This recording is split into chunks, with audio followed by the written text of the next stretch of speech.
Good afternoon. All right, so I wanted to make a quick little video here on some ways that you could potentially save some money on your rent. I know times are a little tight right now for everyone, and prices are definitely up. Everything's up. And so just wanted to hopefully give you some help guide you guys on how you could potentially do this. This may not work for everyone, but it can work for some, maybe most, or maybe if you're in a situation where you're going to renew, you could think about this. It can be a top of mind when you're looking. So, all right, let's jump right in.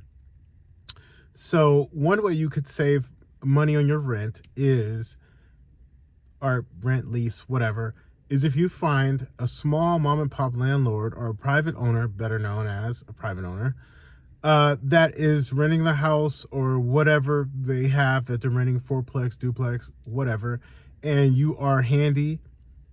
You can just ask them if they would be willing to exchange, like if a repair happens, you guys can agree on a fair rate or whatever, and that you would take care of it. Another thing is, if you're not so handy, maybe I would tell them that you're willing to be an extra set of eyes and ears, and that anything that pops up as far as honey-do list stuff, light bulbs and whatever, you could be that run interference and be that in-between kind of person to take care of that stuff. That is extremely important, and that adds value.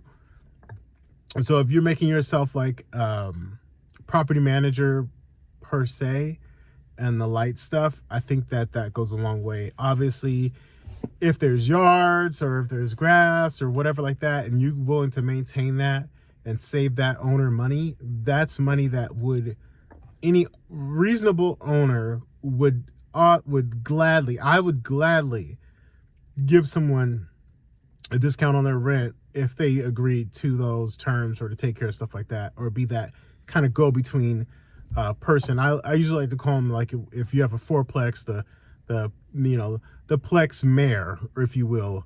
But that's kind of something way you can save money really quickly and build a rapport and a relationship. And that is a way you avoid a rent increase as well, or at least a major rent increase. So hopefully that provides a little bit of help.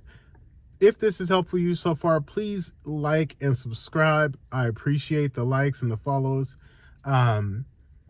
I do try to give value back to you guys, and hopefully you can use this. And I try to provide tangible ways that you could do, the small things.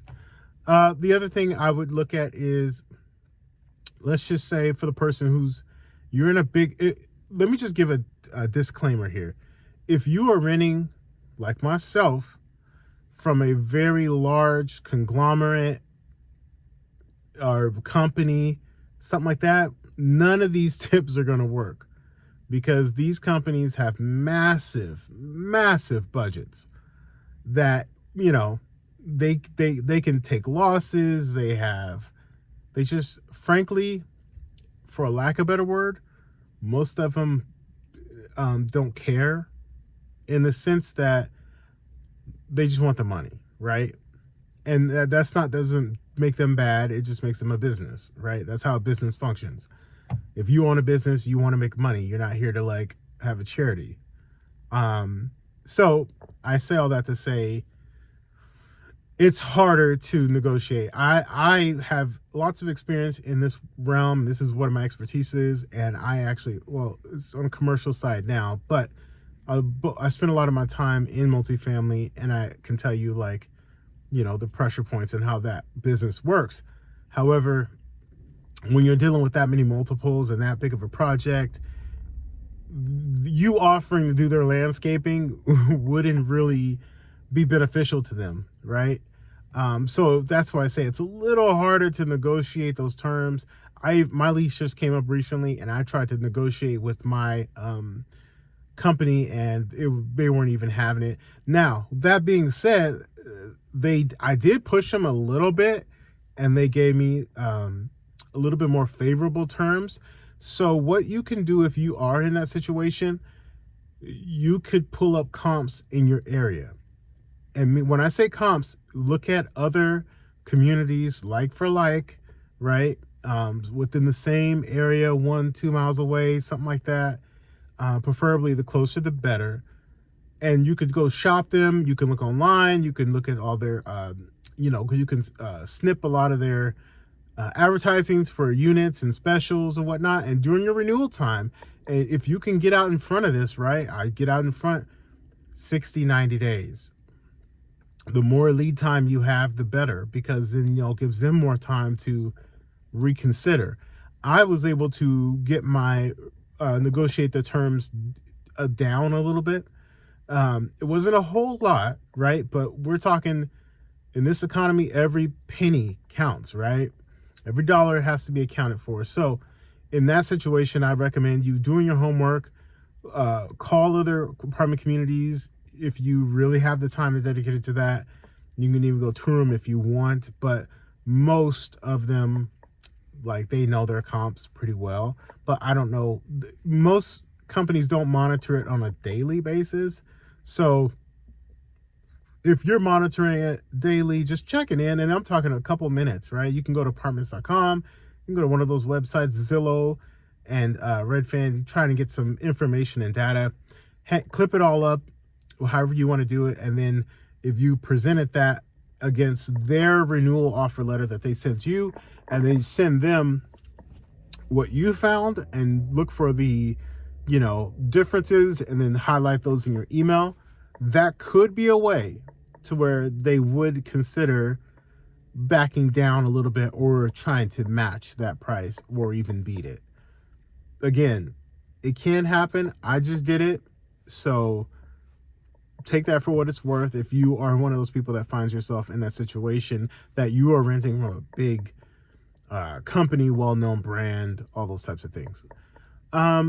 Other ways you can save money, again, we talked about being a resource to the landlord.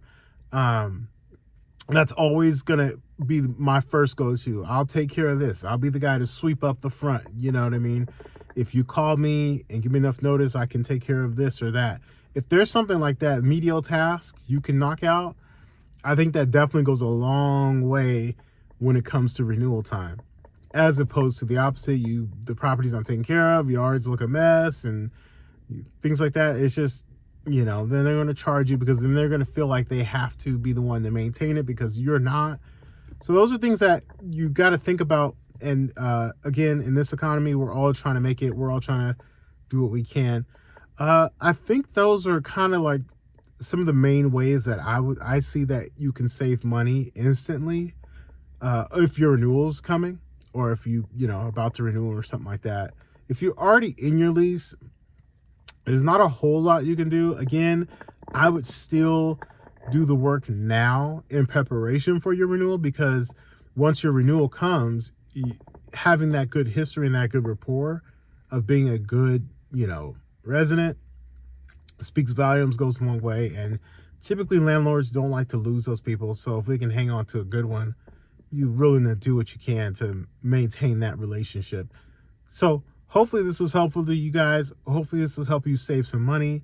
And we'll go from there. Always another way you could be a good resource, if there is a vacancy and you have a friend or someone like that that's looking, and you find that lead, or you're able to help them lease that place out, and assuming the person qualifies and all that stuff, that can go a long way too. So the moral of the story is, make yourself invaluable. So hopefully this helps. I'll talk to you guys later.